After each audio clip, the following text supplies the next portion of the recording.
যুগে যুগে অনেক কবিতা আছে, অনেক ছন্দ আছে, অনেক লেখা আছে মেয়েদের চুল নিয়ে, মেয়েদের কাজল নিয়ে, তারপরে মেয়েদের চোখ নিয়ে, তারপরে মেয়েদের গায়ের গন্ধ নিয়ে, বিভিন্ন কিছু নিয়ে মেয়েদের নিয়ে অনেক কবিতা আছে, অনেক ছন্দ আছে। বিশেষ বিশেষ বিশিষ্ট বিশিষ্ট প্রখ্যাত প্রখ্যাত কবিগণ, লেখকগণ এই কবিতাগুলো লিখছে বা এই ছন্দগুলা লিখছে। বড় বড় লেখনীর মধ্যে আছে চুল তার কবেকার অন্ধকার এরকম। তারপরে তোমার চোখের কাজল বা তোমার তারপরে এমন এমন কথা আছে যে তোমার চুল বাঁধা দেখতে, তোমার তোমার চুল বাঁধা দেখতে দেখতে বাংলো কাছে আয়না, এরকম অনেক হাজার হাজার মানে ছন্দ কথা আছে মেয়েদেরকে নিয়ে। হ্যাঁ, মেয়েদেরকে ভালোবাসে বা ভালোবাসার কথা নিয়ে এই জিনিসগুলো আছে। এখন আমি আমার আমি আমি যেটা বলতে চাইছি ভাই, ছেলেদের উদ্দেশ্যে বলতেছি বা যারা প্রেমিক তাদের উদ্দেশ্যে বলতেছি, আপনার জন্য যদি একটা মেয়ে চোখে কাজল দিতে হয় তাহলে কিন্তু আপনি মেয়েটাকে ভালোবাসেন না। আপনার জন্য যদি একটা মেয়ে সাজতে হয় তাহলে কিন্তু আপনি সেই মেয়েটাকে ভালোবাসেন না। আপনার জন্য যদি একটা মেয়ে তার চেহারার চাকচক্যতা ফিরে পেতে চায় তাহলে কিন্তু আপনি তাকে ভালোবাসেন না। আপনার জন্য যদি একটা মেয়ে তার চোখের চাহনিটাকে সুন্দর করতে হয় বা চোখের নিচের কালো দাগকে দূর করতে হয় তাহলে কিন্তু আপনি তাকে ভালোবাসেন না। আপনার জন্য যদি একটা মেয়ে তার পরিবারের ব্যাকগ্রাউন্ডটাকে প্রকাশ করতে ইতস্ততা বোধ করে বা লুকাইতে হয় তাহলে কিন্তু আপনি সেই মেয়েটাকে ভালোবাসেন না।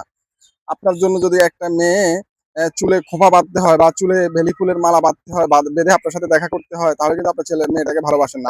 আপনার জন্য যদি একটা মেয়ে গায়ে পারফিউম বা আমরা যেটা বলি স্যান্ড বা পারফিউম মাখতে দিতে হয় বা গায়ের গন্ধ লুকানোর জন্য তাহলে কিন্তু আপনি মেয়েটাকে ভালোবাসেন না।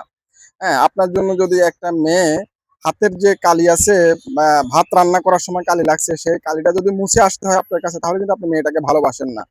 হ্যাঁ, এখন আপনি বলবেন যে হাতের কালি লাগা বা এগুলা তো একটা সৌন্দর্যের বহিঃপ্রকাশ বা একজনের সৃজনশীলতার ব্যাপার-স্যাপার আছে। হ্যাঁ, সৃজনশীলতার ব্যাপার-স্যাপার আছে। আমি এটা মানি, সৃজনশীলতার ব্যাপার আছে। কিন্তু সৃজনশীলতার জন্য সৃজনশীলতা যদি এই লক্ষ্যে বা এই উদ্দেশ্যে করতে হয় যে আমার প্রেমিক আসবে বা আমি আমার প্রেমিকের সাথে বা আমি আমার প্রিয় মানুষটির সাথে দেখা করব বা সে আমার কাছে আসবে। এখন আমি তার জন্য এই সৃজনশীলতা চিন্তা করে এই সৃজনশীলতার জন্য বা এই সৌন্দর্য বহিঃপ্রকাশের জন্য এই কাজগুলা করে। তাহলে কিন্তু সেটা ভালোবাসা না ভাই। তাহলে সেটা ভালোবাসা না। আপনি তাকে মন থেকে ভালোবাসেন না। আপনি তাকে মুখ দিয়ে ভালোবাসেন। আপনার মনের ভালোবাসা আপনার মধ্যে নাই। হ্যাঁ, সুতরাং এই ভালোবাসা কিন্তু মিথ্যা। এই ভালোবাসা যেকোনো সময় আপনার সাথে তার সাথে যেকোনো কিছু নিয়ে ছোটখাটো ব্যাপার নিয়ে দ্বন্দ্ব হবে বা কিছু হয়ে আপনি তাকে ছেড়ে দিতে পারেন। অর্থাৎ ছেড়ে দেন না দেন কিন্তু এই ভালোবাসাটা কোনো ভালোবাসাই না আমি এটা মনে করি। বা আমি এটা মনে করি না, এটা বাস্তব। আপনি একটা লজিক্যালি এই জিনিসটা চিন্তা করেন। একদম বাস্তব, বাস্তব কথা হচ্ছে যে দিক থেকে আপনি এই জিনিসটা চিন্তা করেন। এটা কিন্তু কোনোভাবেই কোনো ভালোবাসা না। যখন একটা মেয়ে আপনার জন্য সাজা লাগে, চোখে কাজল দেওয়া লাগে, তারপরে সিঁথি কাটা লাগে, তারপরে সে তার চুলটাকে বেনি করা লাগে। না ভাই, আপনি তাকে ভালোবাসেন না। আপনি তার সাথে ছলনা করবেন বা এটা আপনার মনের বা প্রকৃত ভালোবাসা কিন্তু এটা না।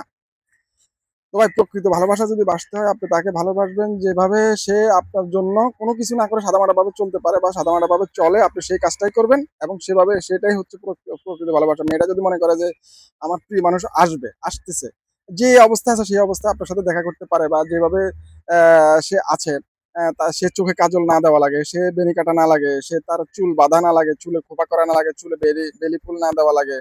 হ্যাঁ, তারপরে আপনার পায়ের যে জুতাটা আছে ঘরে পরে সেই জুতাটা পরেই যেন আপনার কাছে আসতে পারে, সেটাই হচ্ছে অরিজিনাল প্রকৃত ভালোবাসা।